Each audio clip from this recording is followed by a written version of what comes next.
Before you close your eyes and drift into dreams, welcome to Whisper of the Night.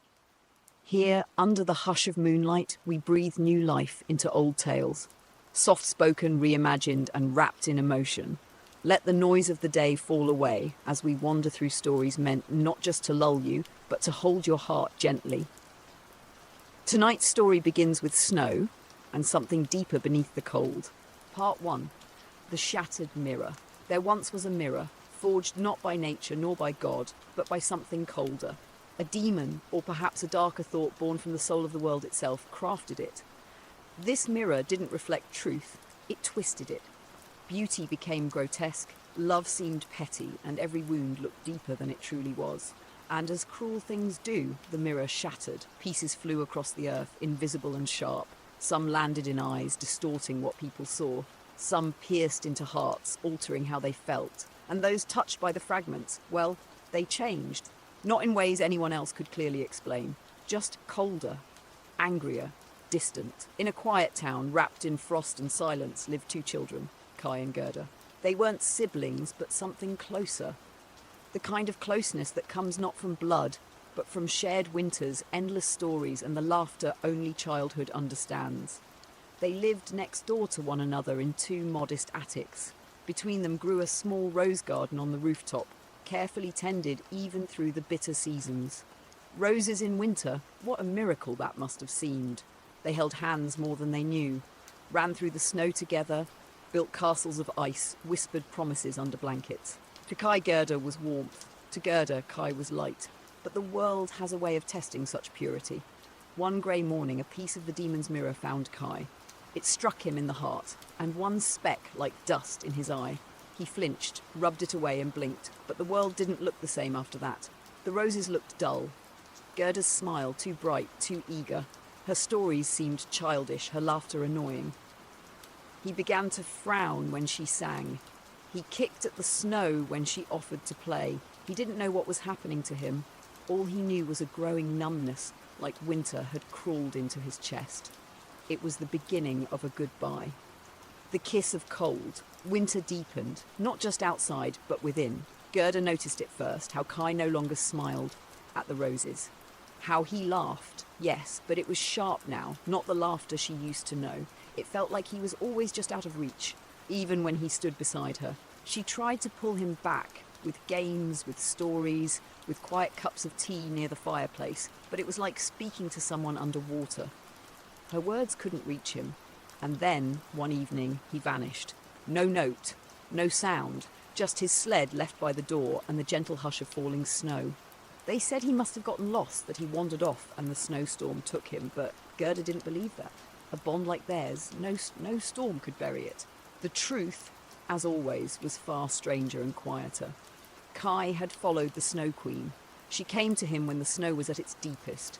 A figure carved of frost and silence, with eyes like a frozen sea and lips that never trembled. She did not speak, she didn't need to. She touched his forehead with one gloved finger, gloved not for warmth, but to avoid melting from human skin. And when she kissed him on the forehead, Kai forgot the smell of roses. With another kiss, he no longer felt cold. When he climbed into her sleigh, pulled by wind and ancient magic, he didn't look back. She took him north, past the edge of maps and memory, toward a castle carved of silence and loneliness. There he would sit in a vast icy hall with a puzzle made of shards, forever trying to piece together something that made sense. But that was still far ahead. Gerda, meanwhile, stood by the frozen river that marked the end of their village. Her fingers numb, her heart louder than the wind. Kai was gone, but not lost. She could feel it, not with logic, not with sight, but in the space he left behind.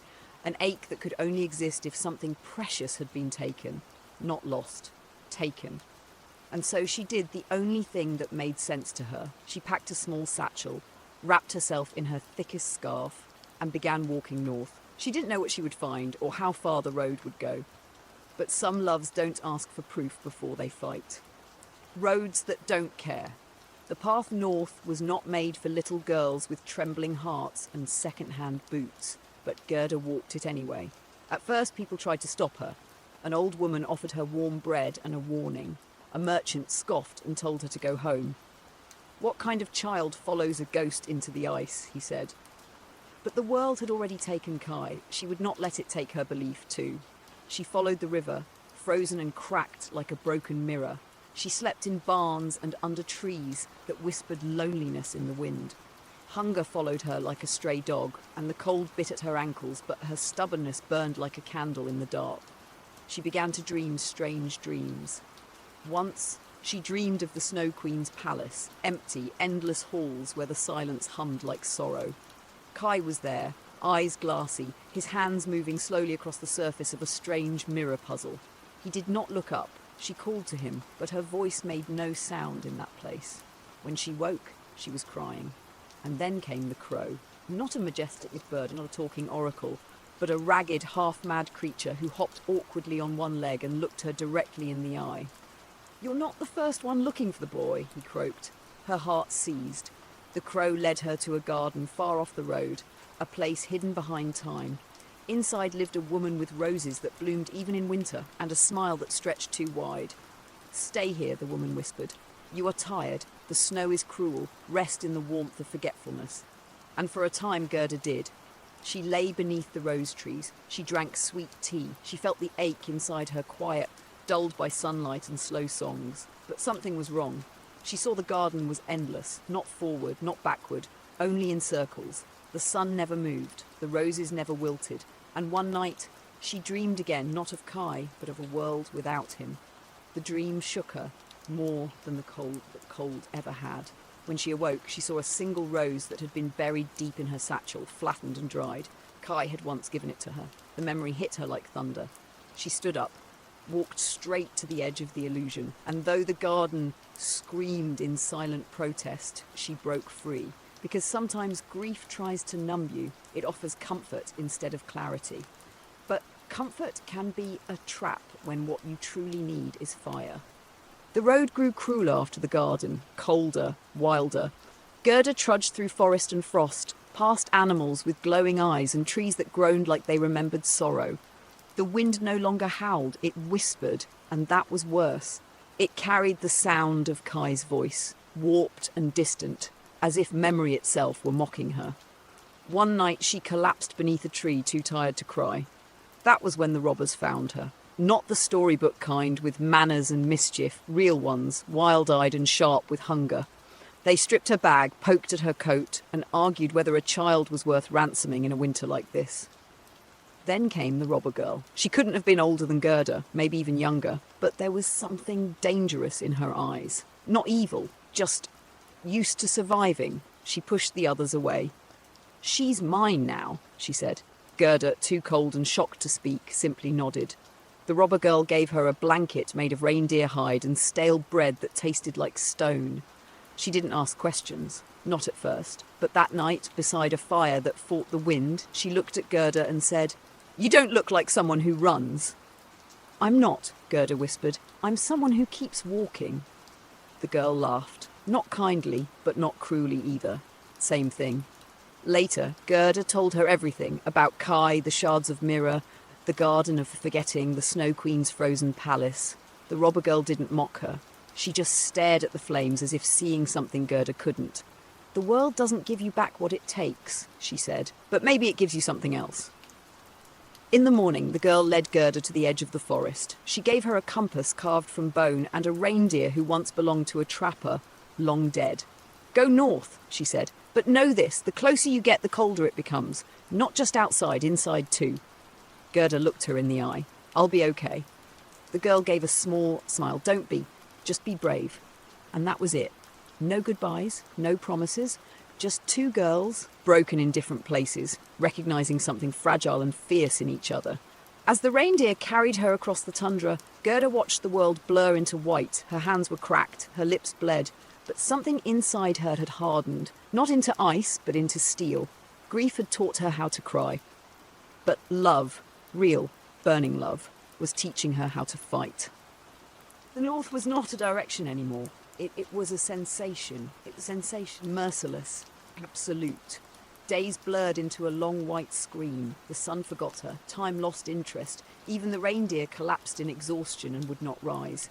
So Gerda walked. The snow beat against her in fists, but she didn't fall. Not this time. When she finally saw it, the palace, it did not rise like a castle from stories. It cut the horizon. Sharp angles, blinding surfaces, walls of ice that reflected not light but emptiness. No doors, no windows, just stillness, suffocating and complete. But the mirror shards in her heart knew the way. So did her feet. She entered. Inside, silence reigned like a god. No footsteps echoed, no breath fogged. No memory dared intrude. The Snow Queen's throne sat in the middle of a great hall, silent, enormous, made of so many edges it could not be touched without bleeding, and on the floor beneath it, Kai. He didn't see her. He was assembling something, a puzzle of clear, jagged shapes. The mirror, or its idea. His fingers bled on the edges, but he didn't flinch. His face was blank. No warmth, no fear, not even recognition. Gerda ran to him, fell to her knees. "Kai," she said, voice trembling. "It's me." He looked up, and there was nothing in his eyes, not coldness, not cruelty, just absence. The Snow Queen stood behind him. She did not move. Her dress shimmered like broken glass. Her face had no lines, no expression, no history. Only beauty so perfect it became monstrous. "You may speak," the Queen said. "He will not answer."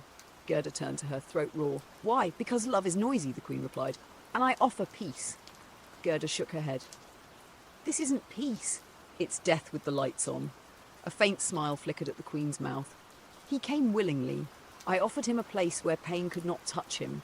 Isn't that what you all want?" Gerda touched Kai's face. It was ice. Still he worked, still he bled, as if assembling the broken mirror could finally explain why the world had ever hurt. "No," Gerda whispered. "We want pain to matter." She leaned forward and pressed her forehead to his. Nothing. So she wept. Not dramatic, storybook tears. Real ones. Messy, shaking, the kind that don't solve anything but prove you're still alive. One drop landed on his cheek, and the mirror inside him cracked. He blinked, and for a moment, just a moment, he saw her. "Gerda?" he rasped. Then the Snow Queen stepped forward. One motion, one glance, and the cold returned. Gerda stood. This time she didn't plead. She reached into her coat and pulled something out, small, broken, stupid. A little tin soldier Kai had given her when they were children. "I kept this," she said, "even when it didn't make sense anymore." Queen stared. Gerda knelt beside Kai again. "This is who you were, and who you still are. You left your warmth in people, not palaces. You mattered. You still do." She placed the tin soldier in his hand.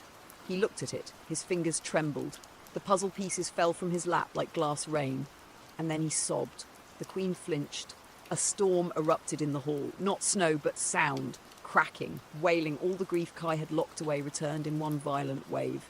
The throne shattered. The Queen did not scream. She simply vanished.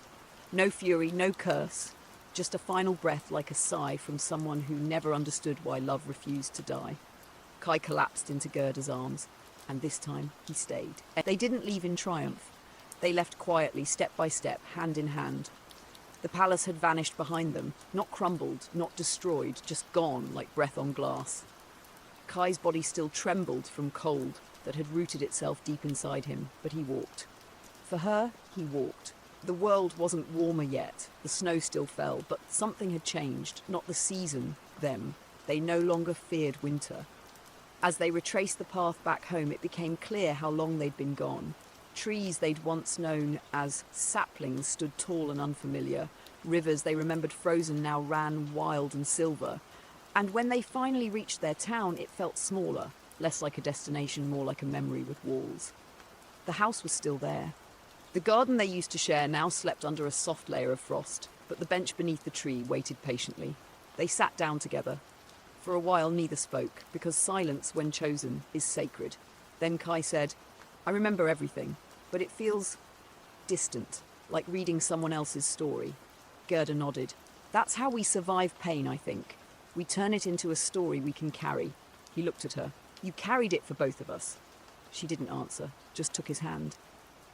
The scar on his palm, left by a shard of mirror, now long gone, had healed unevenly. It didn't need to be perfect. Nothing did. Later that evening, as the village settled into its usual rhythm of cooking fires and lullabies, Kai and Gerda returned to the attic they once called their kingdom. The roses on the windowsill had withered in the cold. Gerda pressed her fingers to the glass. "They'll bloom again," she said, "when they're ready." Kai touched the tin soldier she had given him, the same one that had brought him back.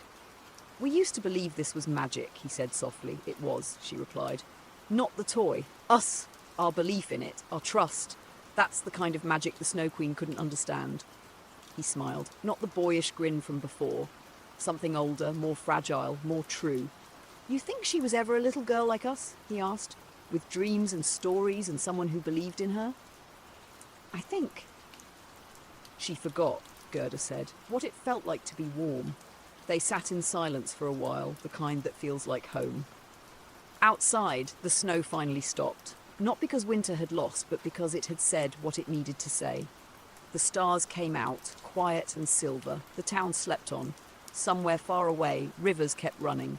Trees whispered to each other that spring would come, as it always does. Inside the little house at the edge of the town, two children, no longer quite children, held hands in the dark, and the warmth, like a promise, returned. Not all at once, but enough.